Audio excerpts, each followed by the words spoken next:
Bismillahirrahmanirrahim. Alhamdulillahirabbil alamin. Assalatu wassalam ala Rasulillah. Rabbi shrahli sadri wa yassirli amri wahlul 'uqdata min lisani yafqahu qawli. Alhamdulillah sahabat yang berbahagia, pada kesempatan hari ini kita bisa bersua kembali. Insya Allah pada kesempatan hari ini kita akan melanjutkan pembahasan materi di episode yang sebelumnya.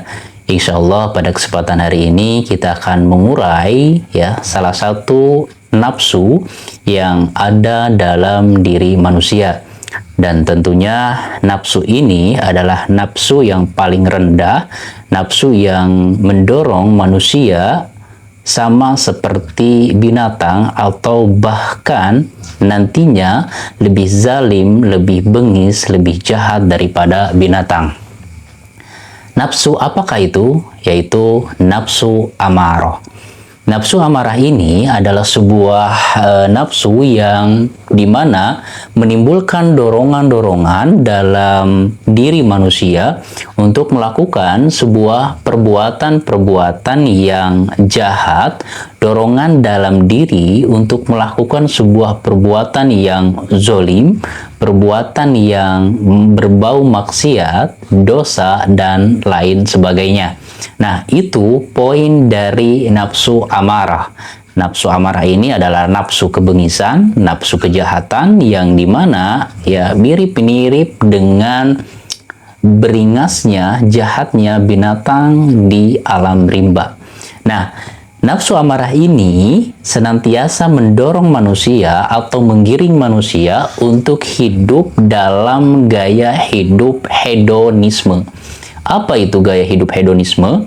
Gaya hidup hedonisme adalah di mana seseorang itu mempunyai sebuah orientasi, mempunyai sebuah tujuan yang paling utama dalam kehidupannya itu adalah kesenangan dan kelezatan. Jadi kesenangan, kebahagiaan, hura-hura, yang sifatnya itu melalaikan, memberikan sebuah kesenangan sesaat, itu menjadi orientasi kehidupannya.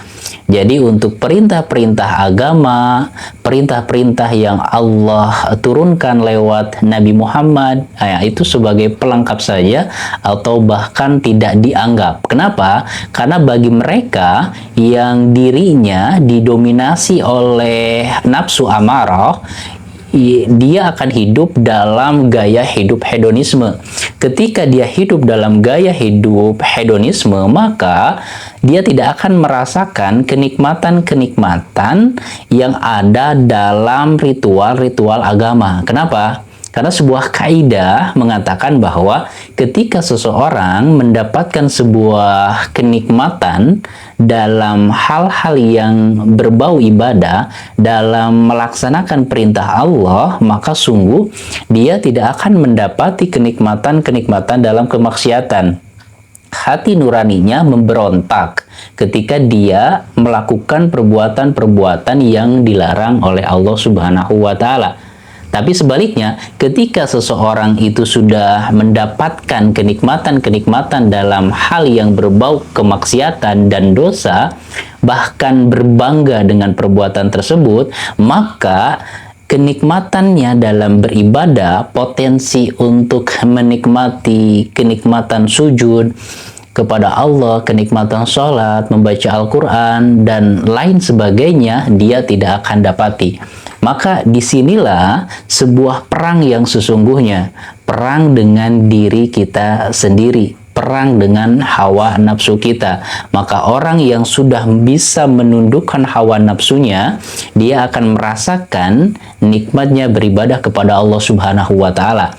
Maka Allah Subhanahu wa Ta'ala memberikan sebuah penjelasan dengan sabda Rasulullah Shallallahu Alaihi Wasallam, bagi mereka yang sabar dan mampu menaklukkan nafsu amarah ini, nafsu yang paling jahat dalam diri manusia, Allah akan memberikan sebuah reward, Allah akan memberikan sebuah balasan, yaitu kenikmatan yang tidak bisa dirasakan oleh sembarangan orang. Thalathun man kunna fihi wajada halawatal iman an yakunallahu wa rasuluhu ahabu ilaihi mimman siwahu. Jadi ada 3 golongan, yang 3 golongan ini Allah berikan surprise, Allah berikan door prize, ya, bentuknya yaitu halawatal iman. Halawatal iman itu adalah kenikmatan dalam imannya, kenikmatan dalam Islamnya, kenikmatan dalam ibadahnya, ya. Yang pertama adalah mereka yang menjadikan Allah dan Rasulnya yang paling pertama dan utama dalam kehidupannya. Jadi setiap langkahnya, setiap hembusan napasnya diniatkan untuk mencari keridhaan Allah Subhanahu wa taala. Nah, bagi mereka lah ya kenikmatan iman akan dirasakan. Nah, selanjutnya jikalau kita urai ya gaya hidup hedonisme ini, maka akan menurunkan beberapa poin penting, poin yang bisa menjadi bahan evaluasi untuk kehidupan kita. Yang pertama, gaya hidup hedonisme itu akan mendorong pelakunya untuk mencari kenikmatan, untuk mencari kebahagiaan yang semu, yang sifatnya fisik, ya. Ya, tidak heran jikalau ada banyak sekali ya manusia yang lebih khususnya itu kaum Hawa yang dimana melakukan sebuah operasi plastik ya yang asalnya tadi mancungnya ke dalam jadi mancung keluar beberapa meter, yang dagunya asalnya isinya bulat jadi lancip gitu, dan operasi-operasi yang lainnya yang merupakan sebuah ambisi, merupakan sebuah obsesi kecantikan ideal menurut mereka. Nah, ini sebenarnya adalah sebuah kebahagiaan yang semu selain merusak apa yang sudah Allah buat, yang Allah sudah ciptakan. Jadi manusia itu seolah-olah atau menjadi sebuah pertanda dia tidak bersyukur kepada Allah Subhanahu wa taala dengan apa yang Allah ciptakan. Nah, maka hal ini menjadi sebuah penyakit mental. Ada mereka yang melakukan sebuah operasi plastik sampai berpuluh-puluh kalinya, sehingga yang jikalau kita nilai secara objektif, cantikan mana sebelum dioperasi dan setelah dioperasi berpuluh-puluh kali, bahkan bisa menjadikan rupanya itu bukan semakin anggun tapi malah semakin seram. Kenapa? Karena operasi yang begitu berkali-kalinya sehingga kenaturalannya, keindahan secara naturalnya itu hilang. Nah, ini salah satu hal yang penting. Maka keindahan rupa, keindahan, kecantikan, kegantengan dan lain sebagainya itu tidak menjadi barometer atau tolak ukur kemuliaan di sisi Allah Subhanahu wa taala. Ini salah satu keadilan Allah Subhanahu wa taala. Rasulullah Shallallahu alaihi wasallam bersabda, ini yang menjadi sebuah patokan atau menjadi standar agar kita berpacu dalam kebaikan, bahwa yang Allah nilai itu adalah apa yang ada dalam hati kita, apa yang ada dalam jiwa kita. Innallaha la yanzuru ila suwarikum wa amwalikum walakin yanzuru ila qulubikum wa amalikum. Sesungguhnya Allah tidak melihat rupamu, tidak melihat fisikmu, tidak melihat ganteng jeleknya, cantik jeleknya, dan juga Allah tidak melihat harta bendamu, tetapi yang Allah lihat, yang Allah nilai adalah menilai kualitas imanmu yang ada dalam hatimu dan amal-amalanmu. Nah, jadi poinnya adalah penilaian di sisi Allah Subhanahu wa taala adalah penilaian yang bersifat terdalam di dalam diri kita, sesuatu yang bersenyawa, yang bersemayam dalam jiwa kita, yaitu keimanan dan amal-amal kebaikan. Itulah yang menjadi penilaian di sisi Allah Subhanahu wa taala. Dan yang kedua, salah satu uraian dari indikator atau tanda gaya hidup hedonisme adalah kecintaan yang terlalu terhadap dunia. Ketika hidup hanya diorientasikan, hanya bertujuan untuk mencari dunia, maka sama halnya kita dengan orang yang tidak beragama.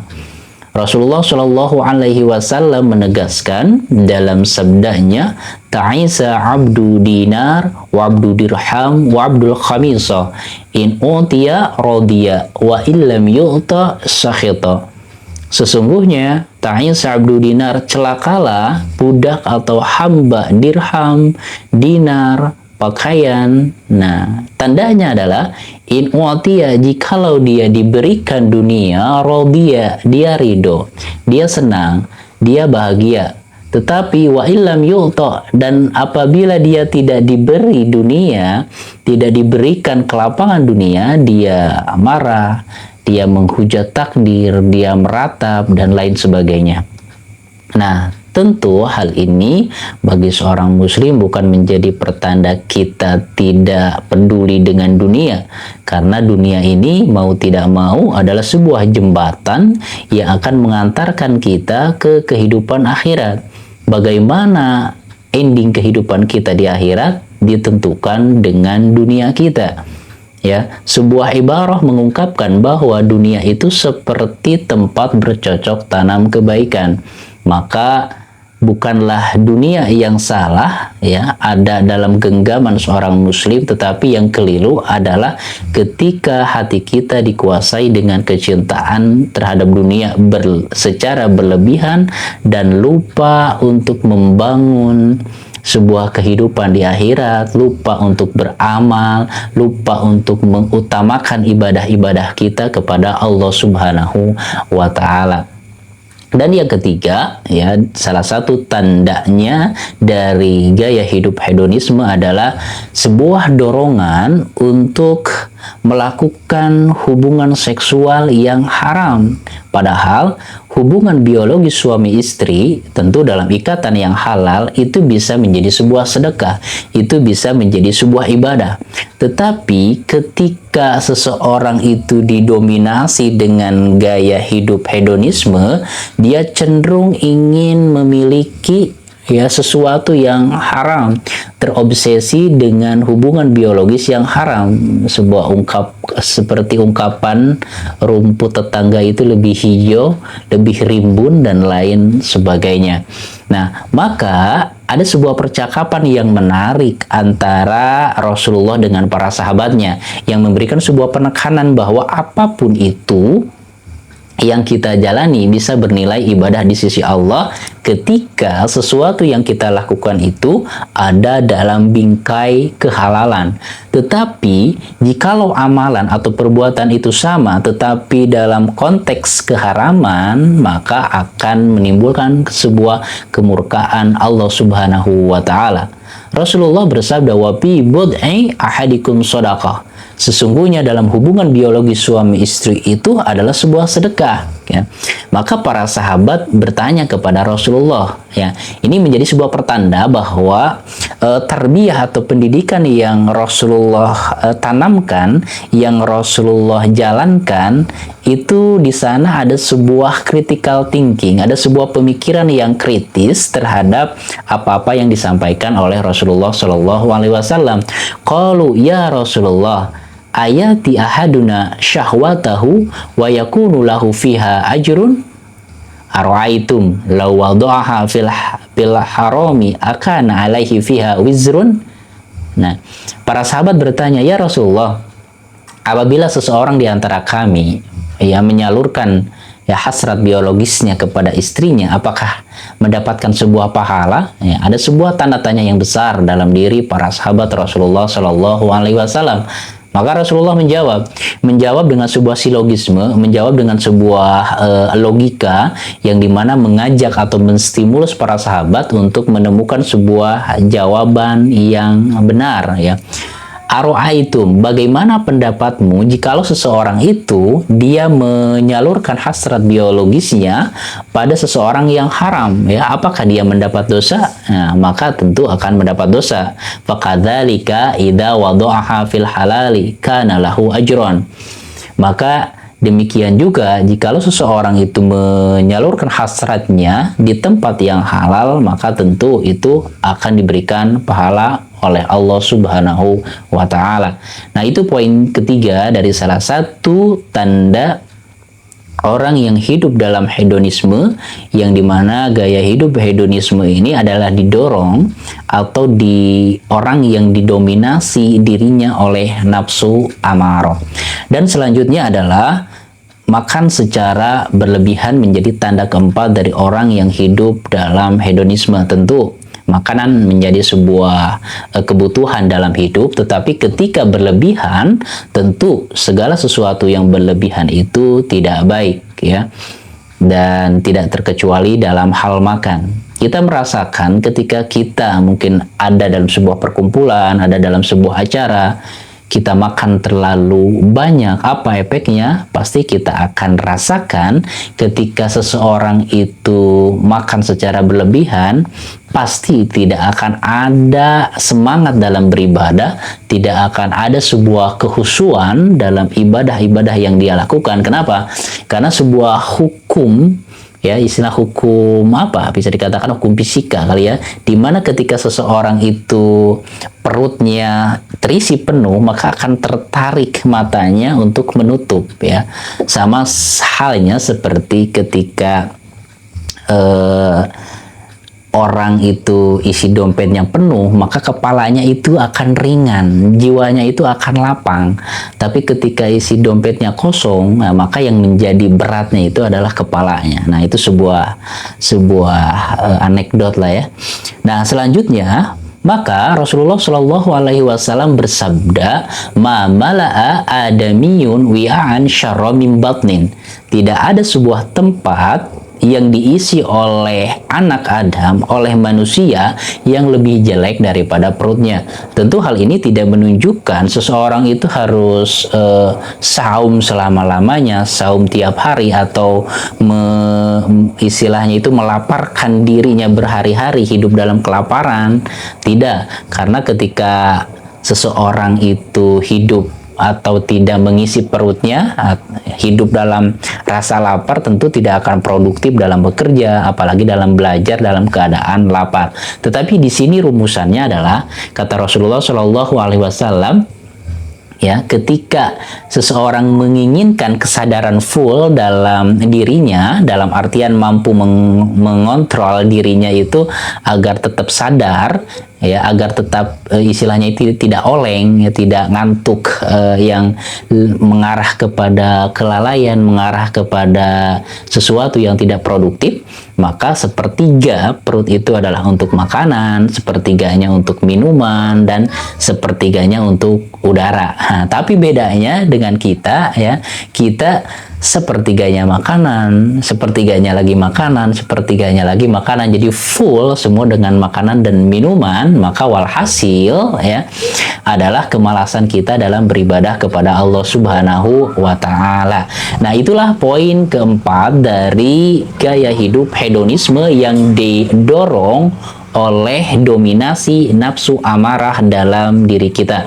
Dan terakhir, sahabat, ya, salah satu tanda dari gaya hidup hedonisme itu adalah dorongan diri untuk mencari kesenangan, ya, kenikmatan dalam hal yang sifatnya hiburan. Tentu tidaklah salah ketika seseorang mengambil waktu untuk merefresh dirinya, untuk healing, dan lain sebagainya. Tetapi ketika hiburan ini berlebihan, atau hiburan yang akan menggiring dia lalai dari ibadah kepada Allah Subhanahu wa Ta'ala, datang ke tempat-tempat hiburan menjadi sebuah rutinitas, maka di sini ada sesuatu hal yang keliru. Bahkan kalau kita amati, manusia itu Allah akan matikan sesuai dengan kebiasaan hariannya. Ketika dia sering senantiasa ke tempat hiburan, ya, kita bayangkan di tempat hiburan pasti sangat erat kaitannya itu dengan khomer, dengan apalagi dugem dan lain sebagainya, yang hal tersebut pasti melalaikan, pasti banyak sekali hal-hal yang berbau dosa kemaksiatan di dalamnya. Nah, maka ketika seseorang itu membiasakan sebuah kebiasaan yang baik, kita lihat bagaimana ternyata ada sebuah cerita seorang ulama, seorang alim yang meninggal dunia, Allah wafatkan ketika sedang memberikan pencerahan kepada umat, sedang berdakwah di atas mimbar. Atau ada orang yang Allah wafatkan, Allah cabut nyawanya ketika dalam keadaan bersujud. Nah, itulah salah satu episode atau keadaan yang kita rindukan dalam akhir kehidupan kita. Kenapa? Karena akhir dari kehidupan kita itu menentukan bagaimana kehidupan kita di akhirat kelak. Jadi akhir dari kehidupan kita itu akan menjadi penentu dari kehidupan kita di akhirat kelak. Dan sebaliknya, ya, ketika kita mengakhiri kehidupan dengan su'ul khatimah, ya, mengakhiri kehidupan sedangkan kita dalam keadaan melakukan sesuatu dosa atau kemaksiatan, itu menjadi sebuah pertanda hisab kita yang akan begitu berat di akhirat kelak. Nah, itulah sahabat, ya, pembahasan tentang beberapa indikator atau tanda-tanda orang yang hidup dalam hedonisme, yang dimana orang yang hidup dalam hedonisme dipastikan dia didominasi dirinya, didrive atau dipimpin dirinya itu dengan nafsu amarah. Dan nafsu amarah ini pasti menggiring pelakunya, menyeret pelakunya itu untuk melakukan perbuatan-perbuatan dosa, kemaksiatan, kelalaian, dan hal-hal yang berbau dosa dan jauh dari cahaya dan petunjuk Allah dan Rasul-Nya. Demikian sahabat, semoga bermanfaat. Assalamualaikum warahmatullahi wabarakatuh.